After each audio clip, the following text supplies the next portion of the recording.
Great. Welcome, everyone, to the 30th Commission on Crime Prevention and Criminal Justice side event on strengthening the international legal aid network. This event is organized by the Federal Public Defender's Office of Argentina on the sidelines of the 30th session of the Commission on Crime Prevention and Criminal Justice, with support from South Africa and the United States, IDEF, the Business Leaders for Justice Coalition, Legal Aid Service Georgia, UNODC Justice Section, and the International Legal Foundation. We would also like to give thanks for the support on the technical side today from the Public Defender's Office of Rio de Janeiro. Please note that the session is being recorded. The chat feature is available, and we will have interpretation today available in Spanish and English. You can click on the globe at the bottom of the toolbar to select your desired language. It's my great pleasure to welcome our viewers from around the world today. I saw that we had over 200 participants register for this event, for this conversation on how the International Legal Aid Network, or Ilan, can help address the global crisis and access to criminal legal aid services for poor and marginalized communities. My name is Jennifer Smith, and I am the Executive Director of the International Legal Foundation. It's my distinct honor to welcome our distinguished panel of speakers here today. We have Ms. Stella Meres Martinez, Federal Public Defender General of Argentina and General Coordinator of IDEF, Ms. Candice Wells, Deputy Director of the Division of Operations at UNODC, Judge Matsame Makume, Chairperson of the Board of Directors of Legal Aid South Africa and Judge of the High Court of South Africa, South Gauteng Division, Ms. Rachel Rossi, Deputy Associate Attorney General of the U.S. Department of Justice, Mr. Diego Garcia Sayan, United Nations Special Rapporteur on the Independence of Judges and Lawyers, and Ms. Maha Juwaid, Senior Fellow for the National Legal Aid and Defenders Association in the United States. We also have Mr. Rodrigo Pacheco here, the Public Defender of Rio de Janeiro, who's going to make a special intervention at the end. Ms. Martinez, good morning. My first question here today is for you. Argentina has been a crucial ally in the effort to establish a global network of legal aid providers. At the second International Legal Aid Conference that you hosted in 2016, the 200 participants from over 50 countries that attended called for the establishment of the International Legal Aid Network. Latin America has unique experience bringing together legal aid providers and public defenders from diverse countries as you established IDEF, a regional network of public defenders. I wonder if you can tell us a little bit about the Latin American experience with IDEF and what you think we can learn from this experience in strengthening Ilan. Cómo no, muchísimas gracias.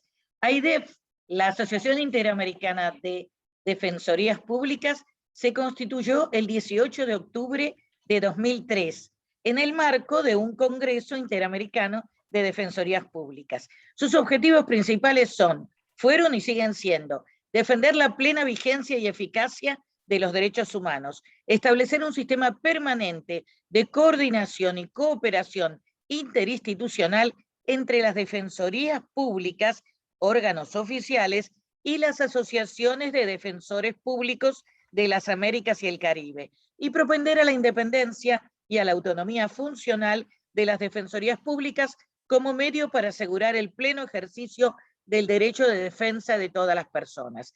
La experiencia fue maravillosa. Nos intercomunicamos permanentemente, nos hemos fortalecido unas defensorías y asociaciones a las otras, el proceso fue muy rico y hasta el día de la fecha ganamos cada vez más espacio internacional como red. El Sistema Interamericano de Derechos Humanos nos reconoce como operadores de derechos humanos. La OEA ha sacado varias resoluciones mediante su Asamblea General destacando este punto, que los defensores públicos somos operadores de derechos humanos. Además de ello, trabajamos intensamente con la Corte Interamericana y la Comisión Interamericana de Derechos Humanos, ya que nuestros defensores, por un convenio que oportunamente se firmara, actúan dando patrocinio a las personas que llevan sus casos ante la Comisión y la Corte y no tienen asesoría letrada.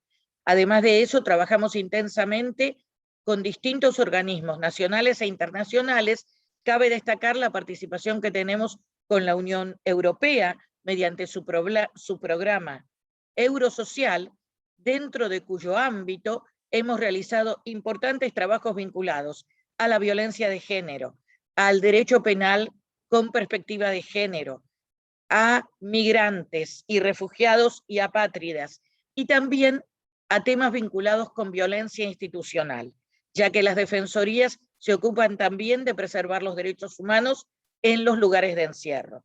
Todo este trabajo se fue enriqueciendo y fortaleciendo gracias a la red. Permanentemente utilizamos capacitaciones conjuntas, transmisión de buenas prácticas, y algunas defensorías que eran, cuando iniciamos este proceso, mucho más débiles, se han ido fortaleciendo con el apoyo de todas las otras defensorías.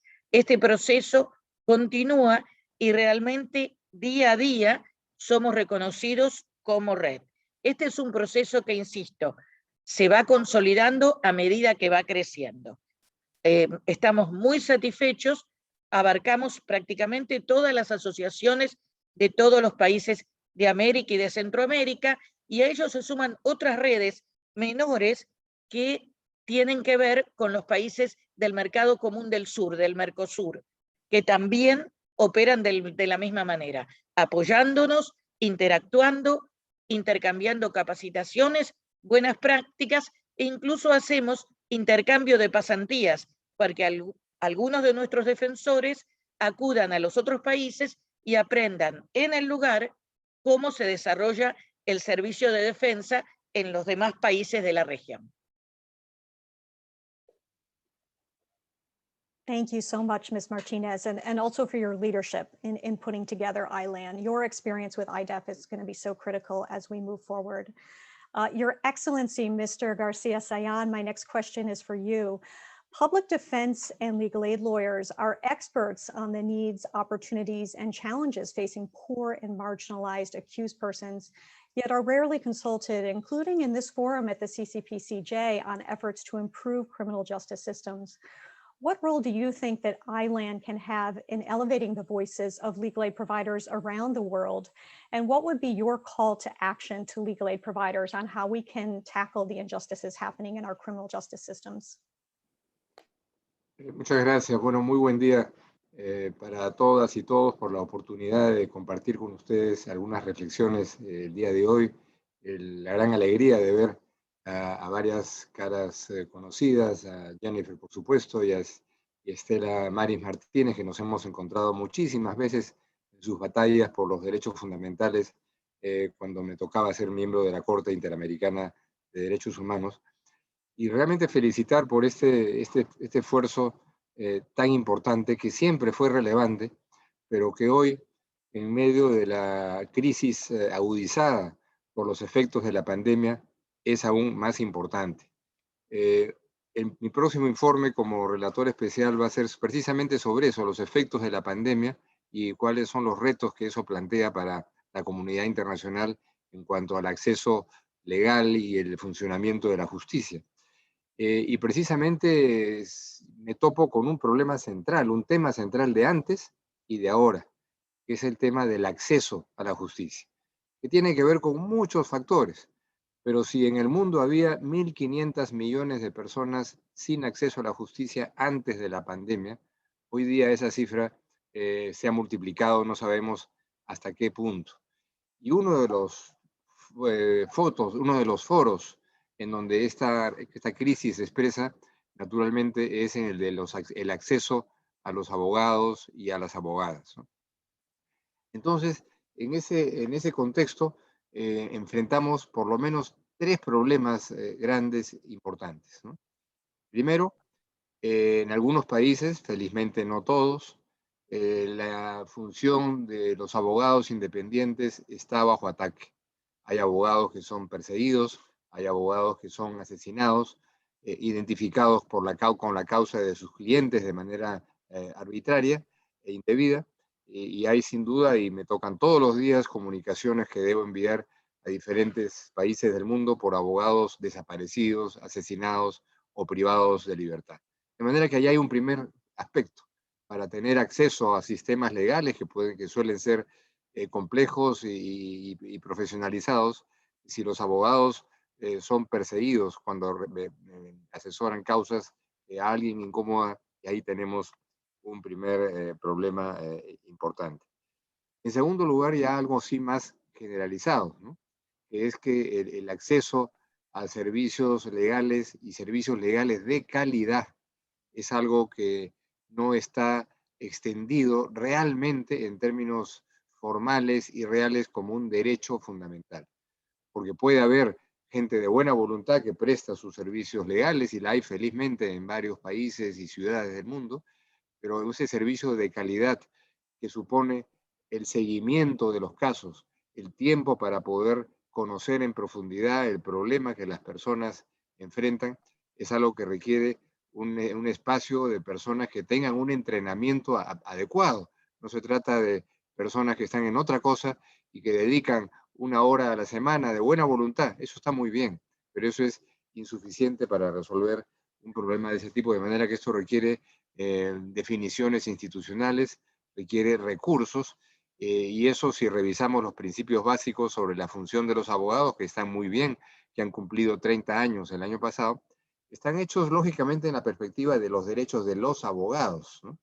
Pero justamente los abogados son una pieza que sirve a la sociedad, y sería muy bueno que eso se complementara como Ilan lo ha venido promoviendo e insistiendo en los últimos tiempos. De manera que todo lo que se puede hacer para que en espacios de las Naciones Unidas, en instrumentos de las Naciones Unidas, se recoja ese aspecto, en resoluciones del Consejo de Derechos Humanos, resoluciones de la Asamblea General, y por qué no, pensar en una complementación, es decir, de los principios básicos de la función de los abogados y los derechos de las personas. Es un aspecto muy importante que habría que enfatizar. Y un tercer y último aspecto que me parece importante relevar, que no facilita, sino complica el panorama, que es que en un contexto en el que la pandemia no ha terminado en buena parte del planeta, el acceso al sistema legal y a todo lo que lo rodea, entre ellos las abogadas y los abogados, se hace ahora muchas veces por medios digitales o por teléfono, a través de una pantalla. Y cuando uno ve cuál es la realidad de la mayoría de los países del planeta, la brecha digital es de tal envergadura que ahí vamos a encontrar otra forma, otro divorcio para el acceso al sistema legal. De manera que lo que no era un reto central hace 2 años, sino una necesidad eventual, hoy día sí lo es, que los estados tienen que avanzar en resolver esta brecha digital que hace que unos pocos tienen acceso a una comunicación por internet de calidad y la mayoría no lo tienen. Y de hecho llamar también, en una perspectiva de derechos humanos, aunque esto suena raro, a quienes diseñan programas informáticos, programas de comunicación, para que a través de los medios digitales se pueda garantizar un acceso legal en el que se respete el debido proceso. Si en un proceso penal hay una audiencia y el abogado o abogada tiene que consultar con su cliente a través de Zoom, que lo están escuchando todos, los asistentes al aula y naturalmente todos los que dirigen el proceso, ese derecho al debido proceso está siendo cuestionado. De manera que ahí también hay un tema muy importante.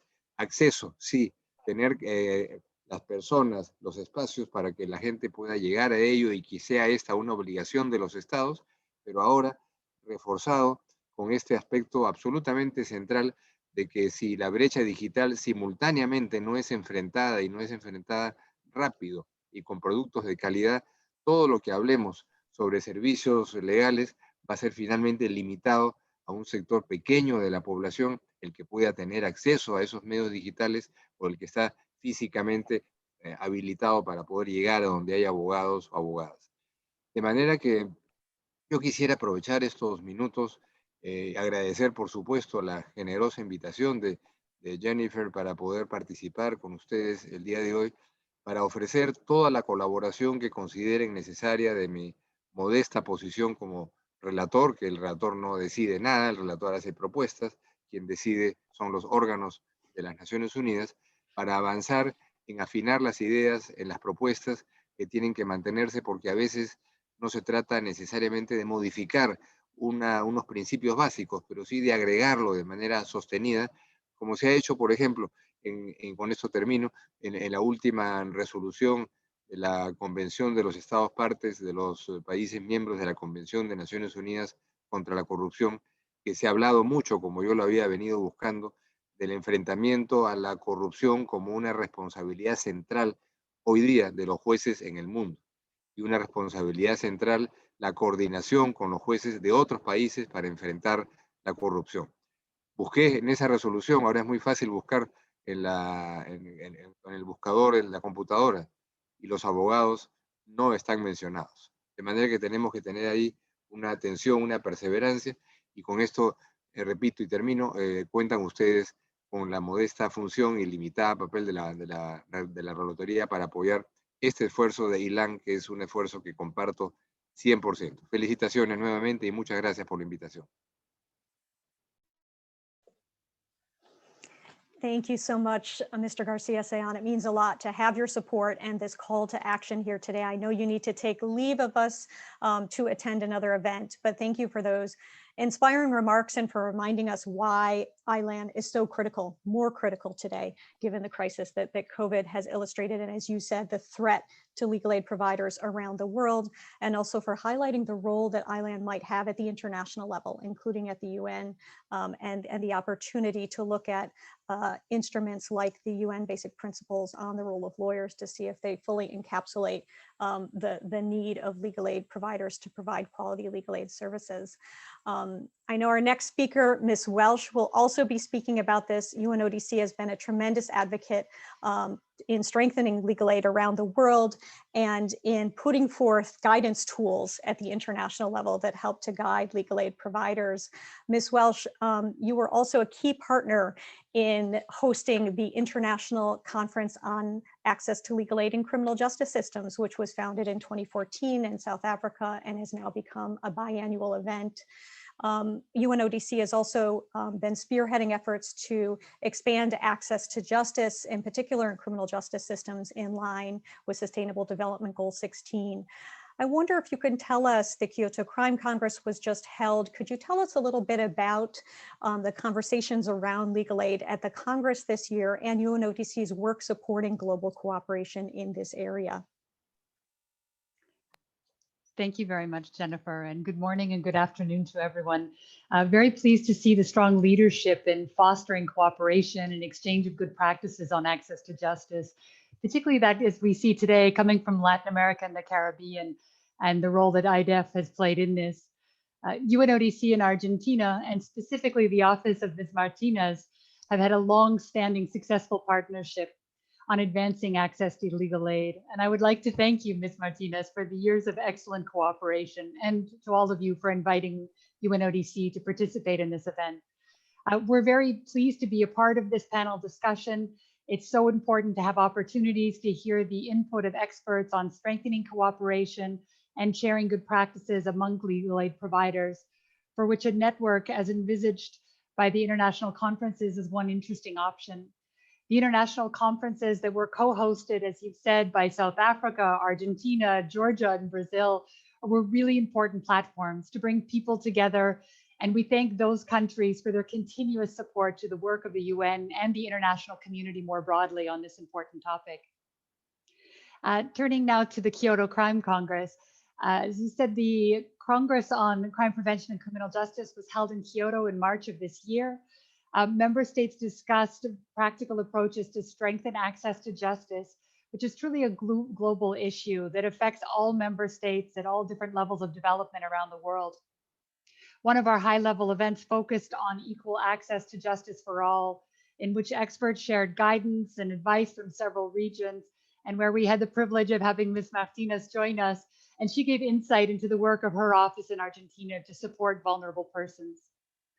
The Kyoto Declaration was adopted by all UN member states and highlights the importance of ensuring access to justice and equal treatment before the law, as well as access to legal aid.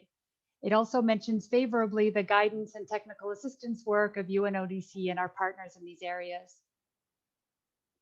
The declaration called on states to promote the practical application of the UN principles and guidelines on access to legal aid in criminal justice systems that were adopted by the General Assembly in 2012.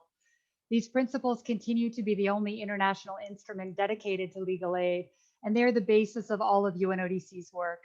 They have a focus on the rights and needs of specific groups and the quality of services. As the first global conference on how to implement these principles that was hosted by South Africa in Johannesburg in 2014 demonstrated, due to the organization of legal aid services that differ from country to country, experts need to be able to have direct conversations with their peers to continue to learn and to expand their services. Experience exchange and sharing of knowledge and advice is more crucial than ever before to inspire reform and to make improvements across the world. UNODC has convened various national, regional, and international meetings on legal aid, ensuring geographic and gender balance, such as in our series in late 2020, where over 100 participants exchanged views and advice. At the moment, UNODC delivers technical assistance in over 15 countries on this topic. Every project involves regional or international experts to allow them to learn from each other. And assistance is often embedded in comprehensive criminal justice reform programs that sometimes focus on particular type of offenders or victims. Our work includes the development of guidance materials and tools, as Jennifer just referred to, and most recently to support countries in adopting systems to face challenges of the pandemic, a new legal aid assessment tool, as well as 2 new e-learning courses on legal aid for women and the quality of legal aid services. We also engage in capacity building and the training of practitioners, and we provide support to the development of national legislation on legal aid. In closing, I would like to thank you again for organizing this important discussion on cooperation between legal aid providers. UNODC is at the disposal of member states to ensure the implementation of the Kyoto Declaration. We look forward to efforts like this to continue to foster exchange and to work together across agencies, including with our sister agencies, UNDP and UN Women, to be able to face this crisis together and to strengthen access to justice for all in an even stronger spirit of delivering this one. Thank you very much. Gracias a todos y todas. Thank you so much, Ms. Welsh. Your partnership has been incredible and so important to our ability to establish Ilan. And as you mentioned, South Africa is really the reason we are all here today. They pioneered, really spearheaded our effort to establish the first international conference on access to legal aid in criminal justice systems in 2014. Judge Mukume, it's so wonderful to see you here today, noting your role in hosting that first international conference, and of course, Legal Aid South Africa's experience engaging in peer exchange with legal aid providers around the African continent, but really around the world. What are your hopes and expectations for Ilan going forward? Well, thank you, and good afternoon or good morning to all the participants, and thank you, Jennifer, and the organizers for inviting us to share our expertise and experiences in the field of legal aid and access to justice. As indicated, I chair Legal Aid South Africa, which is a statutory body which is funded by government. Let me start off by saying that legal aid is an active partner in building justice systems nationally, regionally, and internationally. Thus, we support access to justice for all. Since the 2014 conference, we, as Legal Aid South Africa, have worked with a number of African and other countries to share our legal aid model and assist with establishing elements thereof in countries like Botswana, Ethiopia, Kenya, Namibia, Nigeria, Rwanda, Sierra Leone, Tanzania, Uganda, China, Fiji, Iraq, and Myanmar, Palestine, Sri Lanka, and just to name a few. We have in total worked with a number of countries, and about 19 countries since 2014. However, if we take it that we started this in 2006, and we have hosted all in all delegations numbering about 35 countries. When we began hosting delegations, this was in 2006, Legal Aid has hosted the International Legal Aid Group Conference in 2017, with 13 African countries attending this conference for the first time. Our African experience is rich with cooperation and information sharing. And in order to best serve marginalized and poor communities, we certainly have experience with making do with limited resources in order to provide as wide a service as possible. I say this because it's going to be worse, as the previous speaker, Ms. Welsh, has indicated, or the other speaker. The era of digitalization is going to become worse, with resources lacking for the poorer people that need our services. However, with the COVID-19 pandemic forcing us to tighten our belts even further, Legal Aid South Africa and our continental and international partners are tasked with making access to justice a reality in a time where the pandemic is the reason for rights being temporarily restricted. In South Africa, for instance, lockdown restrictions have severely constrained people's movement. The public is not able to access courts as easily as they should. So that issue about digitalization must come to the fore. Remand detention facilities and correctional centers have had visit restricted. Lawyers can't enter correctional services areas to consult, and therefore the people who are detained there in stay for longer and longer periods without access to justice. The backlog in our courts is growing significantly because of the restrictions. An obvious solution to all these challenges during this uncertain time is, of course, technology, as indicated by the previous speaker. There is an urgent need for legal matters and other legal processes to be dealt with virtually. For instance, it is no longer necessary, we don't think it will be necessary for prisoners to be driven from the prisons to come to court, when there could be a virtual court hearing from where they are in order to fight the pandemic without denying access to the people that need it. We would like to know how other Ilan member countries are grappling with these challenges. We need to share information on our practices around technology and access to justice during this pandemic. The wealth of experience that Ilan has brought together provides so many solutions to the many problems in our midst, and would call upon that Ilan would be a network, a necessary network for us to be able to meet the challenges of the pandemic. Thank you. Thank you so much, Judge Mukume, for reminding us why Ilan will be such a powerful force to bring together legal aid providers to share experiences on how we can address these common crises in our criminal justice system. I want to turn to Ms. Rossi next. The United States has also been a tremendous advocate and supporter as we work to establish an international network of legal aid providers. Ms. Rossi, the United States spearheaded Resolution 25-2 on promoting legal aid, including through a network of legal aid providers, which was supported by a number of countries and adopted at the 25th session of the CCPCJ in 2016. As a former public defender yourself, who's now working at the Department of Justice, what do you see as the key barriers to providing quality legal aid services? You've heard today on this panel, this crisis in quality legal aid. And how would a stronger international legal aid network help to overcome them? Thank you, Jennifer, and thank you all for having me. It's an honor to be here with such distinguished panelists discussing such an important issue. And quality legal representation, as we know, it's critical to ensuring the promise of justice. Barriers to quality legal representation most likely create disparate outcomes for communities of color, low-income communities, and other historically underserved groups. Obviously, the most obvious barrier is lack of counsel at all. We know that studies are very clear that people who do have attorneys consistently obtain better outcomes in legal systems. But just as often when counsel is available, they lack resources, time, support, both professionally and emotionally, to do a very demanding job. And that is a barrier as well.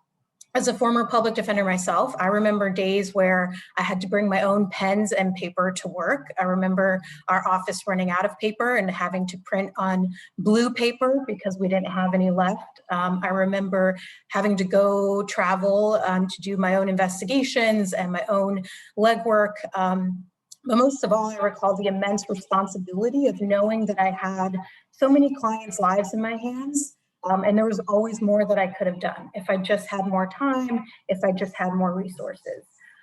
So improving the quality of legal representation, empowering public defenders, it has to be a burden that not only defenders carry, but that we all share. We have to unite in this collective goal of access to justice. It requires collaboration from prosecutors, governments, stakeholders, judges, all other actors within our legal systems.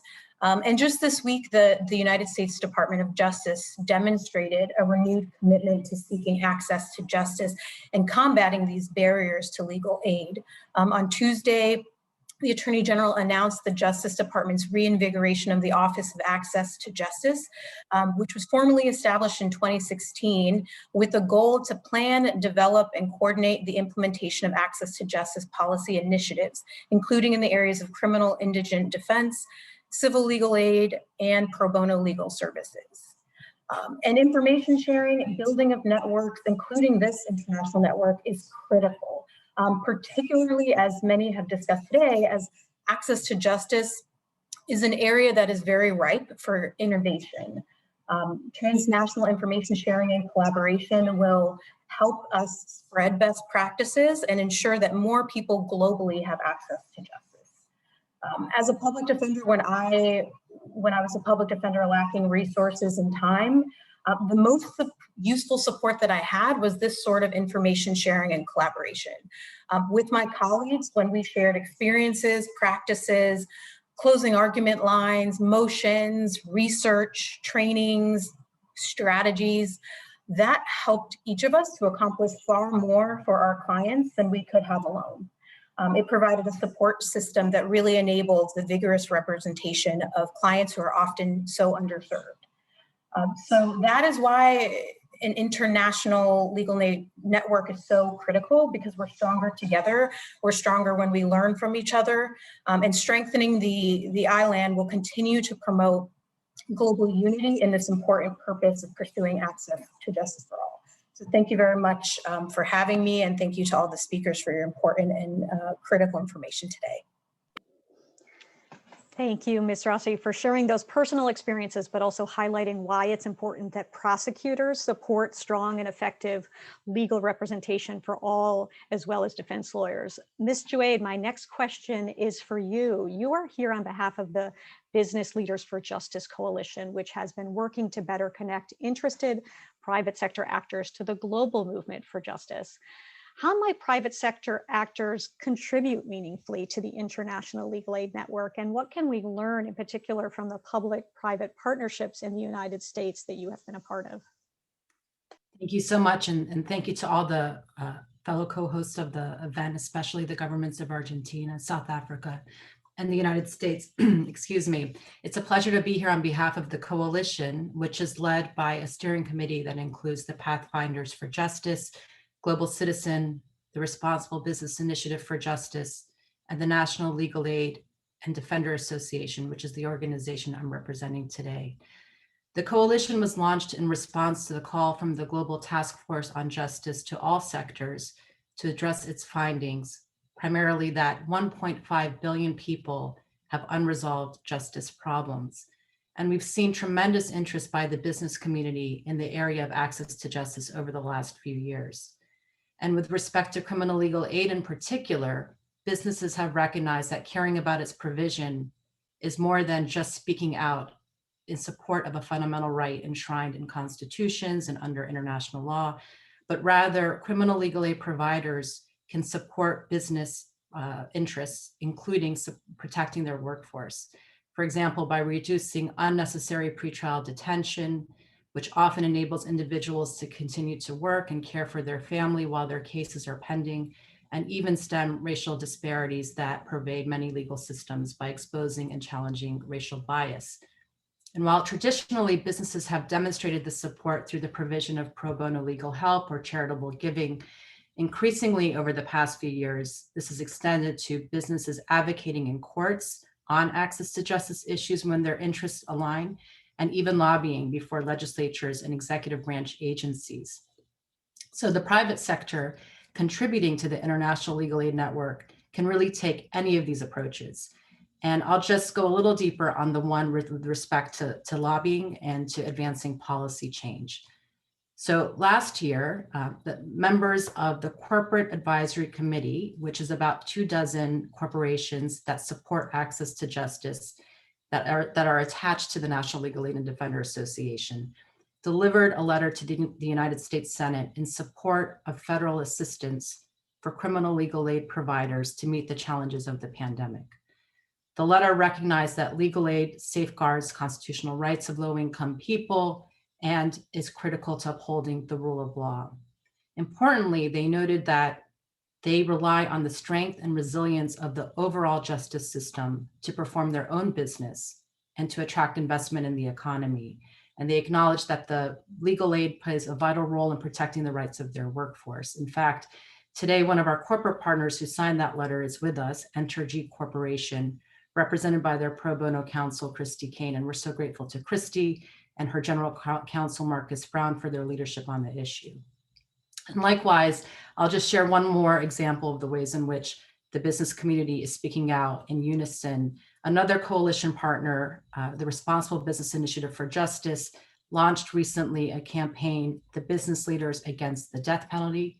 It's a growing coalition of preeminent figures, including Sheryl Sandberg, Richard Branson, and others who are committed to abolishing capital punishment around the world. And we know criminal legal aid providers are often have a special needs with respect to representing individuals who are facing the death penalty. So my colleague Lena Patel is here with us today. I know she'll be posting items in the chat if she hasn't already, and is available to answer questions on that campaign as well. But all told, there's many ways in which the business community can support these issues, and they have increasingly in recent days, and certainly is my hope and expectation that there will be more opportunities to do so. I'll also post some items in the chat, and again, I think other colleagues in addition to Lena may have been doing so as well. Thank you. Thank you so much. And as Mr. Wade shared, we have Christy Kane here, the Pro Bono Counsel of Entergy Services in the United States. Ms. Kane, we'd love to give you the floor for just a couple short minutes to share why your company cares about the issue of criminal legal aid. Thanks so much, Jennifer, and thanks for the opportunity to address this esteemed crowd of folks from across the world. So I'm Christy Kane. I am Pro Bono Counsel at Entergy Corporation. Entergy is one of the largest utility companies in the southern United States. We provide gas and electricity to millions of customers. The company has always been committed to the communities we serve, including access to justice. In fact, Entergy is so committed to the principles of increasing justice that they created my position 3 years ago, being the only company in the United States at the time to have a full-time attorney in a pro bono counsel position.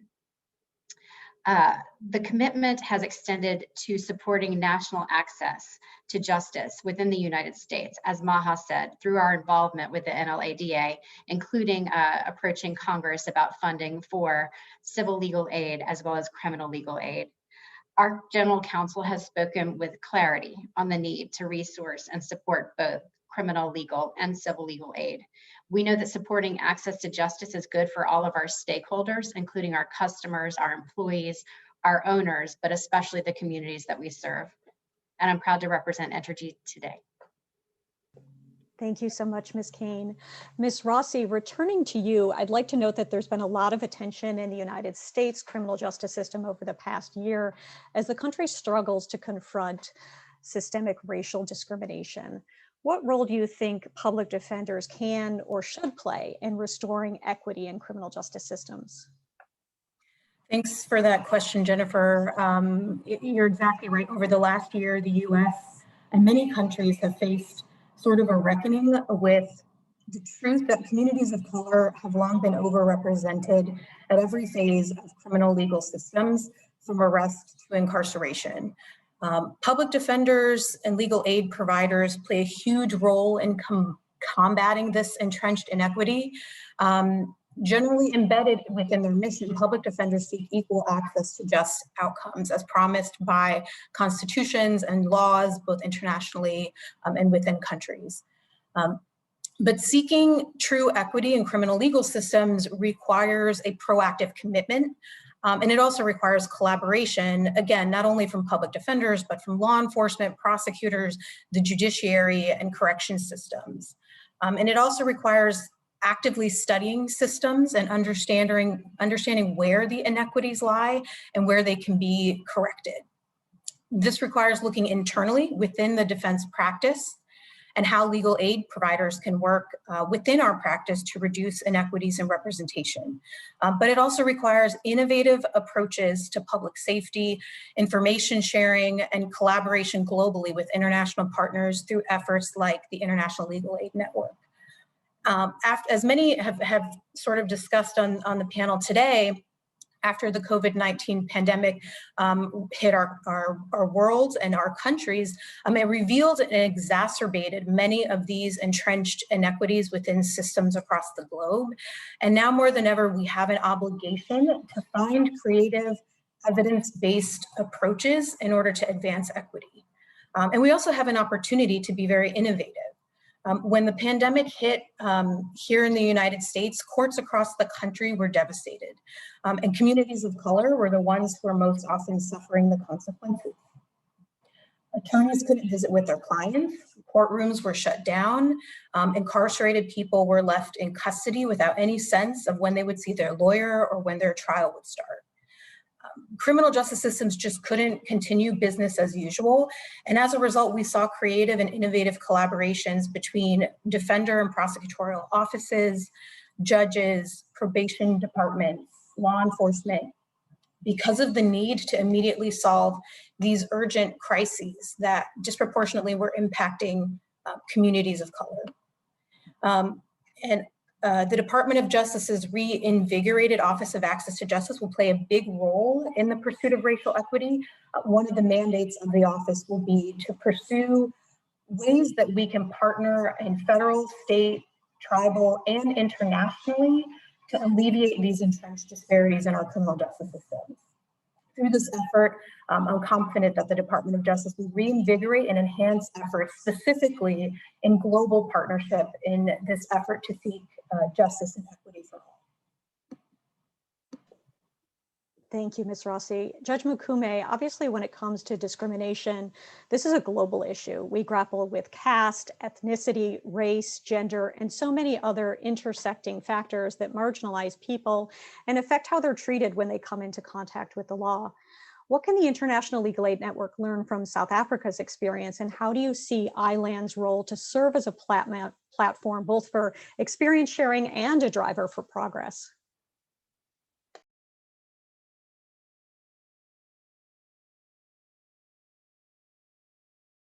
Sorry, you need to unmute. Yes. I was muted. Thank you very much.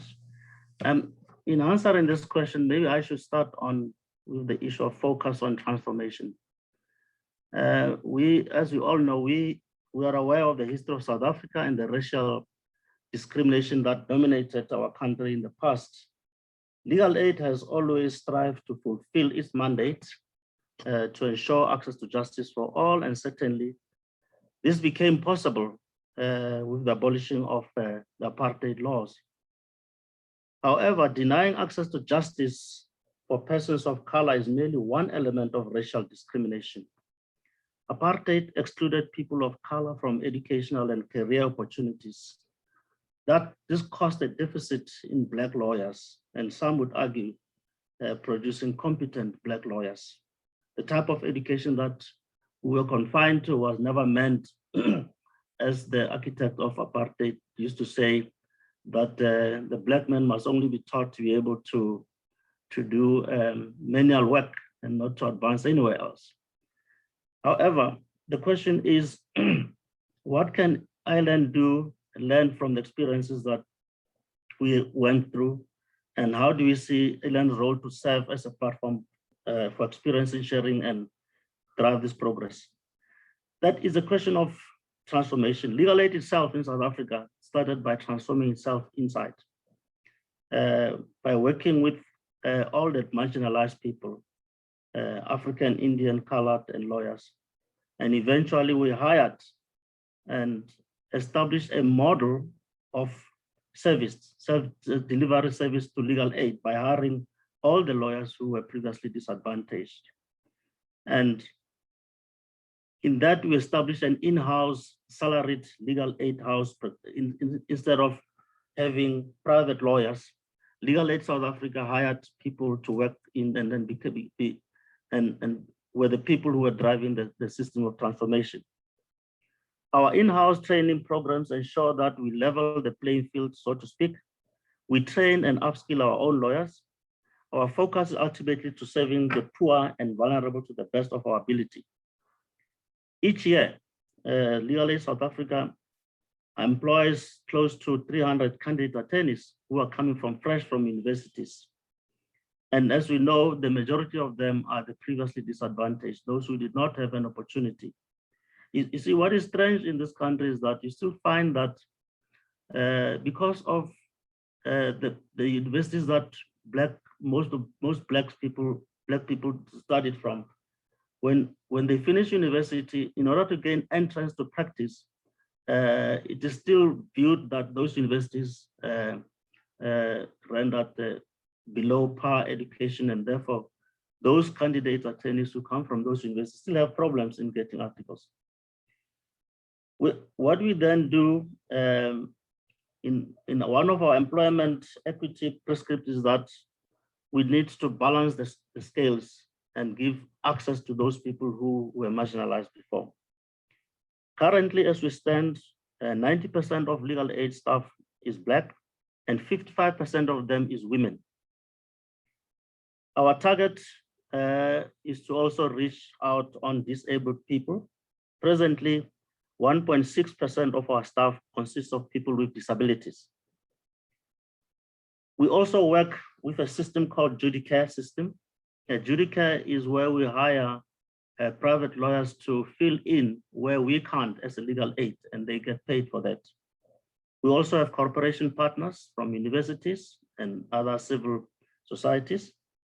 We also assess their transformation status. Before we partner with such people, we assess their transformation status before signing any agreements with them. And this has enabled many Black female lawyers, for instance, to receive regular legal instructions and subsequently grow their private legal practices and continue the transformation process. Legal Aid South Africa has played a major role in transforming the legal sector in South Africa. As you know, our professional legal status has undergone transformation itself on governance itself. And legal aid is a part of the parliamentary or Justice Department in transforming the structure of the professional legal aid. That's why we now have a new legal practice bill. Ilan's role should serve as a platform for experience sharing and as a driver for progress, more ever than now. Once our voice has power and our actions stand as examples for how legal aid can transform lives, not only those of the public we serve, but also those of the lawyers and other legal aid bodies we work with. I would also like, in conclusion, to touch on the issues around xenophobia. Xenophobia is, in our view, a form of racism. And South Africa is taking this very seriously. As I speak now, sometime next week, the Minister of Justice will be leading a justice anti-racism walk in Cape Town to raise awareness of this ugly happening in our country. And in fact, it's taking place elsewhere. Legal Aid South Africa and the Justice Cluster will do all in its power, limited resources to assist government and how best to tackle this ugly issue in protection of human rights for all. Thank you. Thank you, Judge. Before we give the last question to Ms. Martinez to close the session today, we have a question for Mr. Rodrigo Pacheco, the Public Defender General of the state of Rio de Janeiro. Mr. Pacheco, your office hosted last year's International Criminal Legal Aid Conference completely online due to COVID-19. And despite challenges, it was the largest gathering yet. Over 800 legal aid providers and justice advocates from 89 countries attended. Given this experience, can you tell us the impact that you think Ilan can have in bringing together legal aid providers through an online platform? Good morning. Thank you, Jennifer. I'd like to greet all colleagues in this webinar and congratulate the Ministerio Público de la Defensa of Argentina. In fact, with the beginning of the pandemic and realized the impossibility of holding ILAC 2020 in person, we were very frustrated, not only because we are unable to receive people in our country, but above all because a conference on access to justice was even more important at this time. When the organizers decided to make it virtually and started working on it, we had a pleasant surprise to see the large number of people registered. People from a wide variety of countries representing many different organizations and entities involved with legal aid. Initial difficulties, such as different time zones and different language, were overcome with creativity and cooperation from partners and supporters. Keeping these people connected to exchange experience and debate public policies to promote the rule of law and ensure equal access to justice for all is an undertaking of huge importance. The lack of legal assistance in the world demands the construction of new alliances between public agencies, civil society, and academy, with objective of serving increasingly vulnerable population. In organization of ILAC 2020, we realized the importance of gathering as much information as possible on a website. And therefore, the development of Ilan, I believe that the use of advanced technological tools will be crucial, such as online platform that gathers data on access to justice, studies, treaties, declarations, even videos and many other contents in different medias. Thinking beyond, it's possible to develop instruments for conducting research, identify paradigmatic cases, and organizing a mutual support network to face common problems, such as the provision of legal assistance during the pandemic, as well as to draw attention to difficulties faced by people. As an example, I'd like to talk about a very serious case that happened a few days ago in Rio de Janeiro, which was the massacre of 27 people practiced by the security forces in Islam. In addition, a civil police officer, 27 residents were killed in this police operation in violation of the Brazilian Supreme Court's ruling that in June 2020 limited police incursions to exceptional cases. In one of the poorest communities in Rio de Janeiro, 200 police officers, in order to carry out 20 arrest warrants, provided hours of psychological and physical terror to hundreds of very poor residents and deprived of basic service provided by the state. There are strong indications of execution and torture, some of which have already been confirmed by medical examinations, which require an independent investigation. Unfortunately, these kinds of violations are not happening only here in Brazil. The increasing social inequality, discrimination of vulnerable groups, criminalization of poverty, and police violence is reality in many countries, and it makes alliance like Ilan absolutely indispensable. As a member of the National College of General Public Defenders of Brazil, we are all ready to actively participate in this construction. Thank you so much, Jennifer. Thank you, Mr. Pacheco. I'm consistently inspired by the work of your office in defending those most marginalized against abuse by the state, and excited for your role in helping us to strengthen Ilan going forward. Ms. Martinez, the last question today is for you. What impact do you think Ilan will have in the ability of public defenders and legal aid providers around the world to bring meaningful access to justice for poor people? And what can those listening do to support and join this network?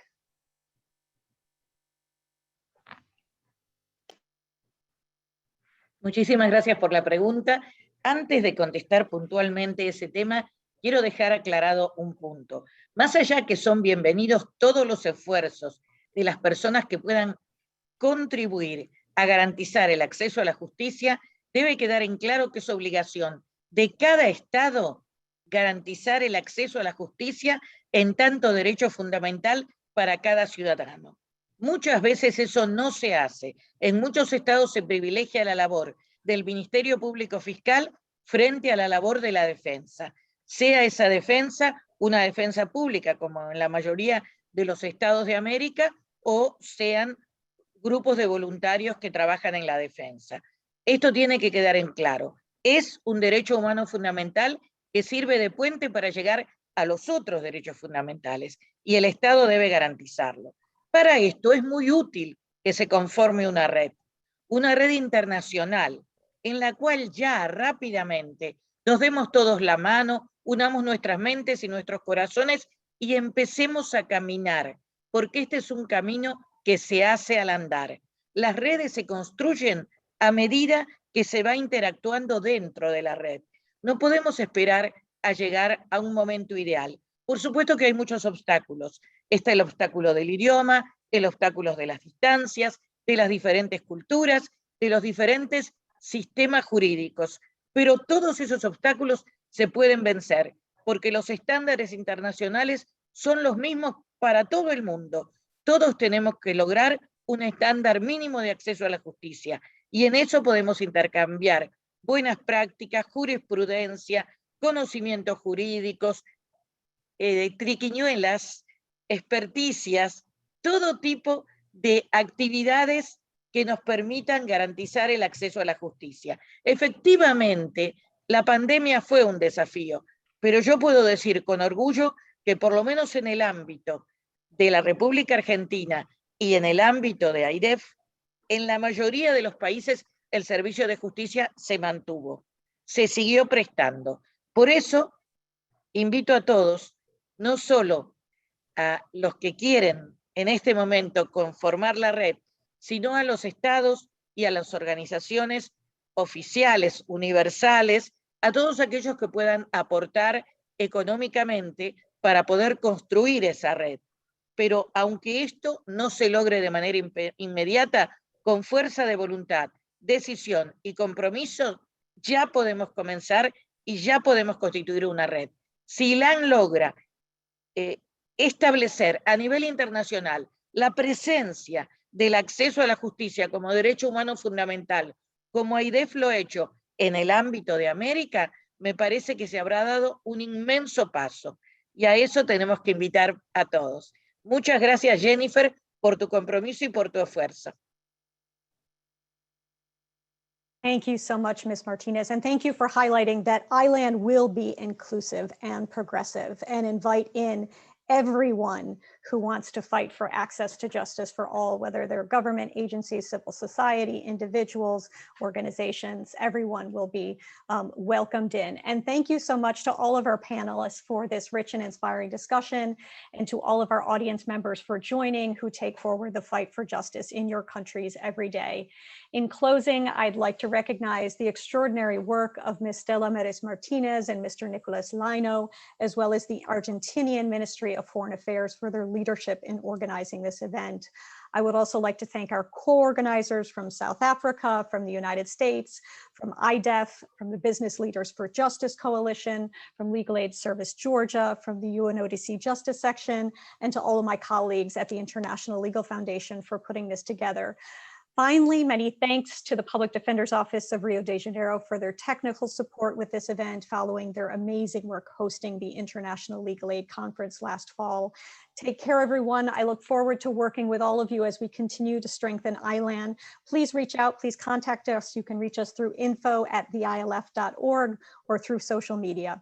Take care, have a wonderful day. Thank you, bye, thank you.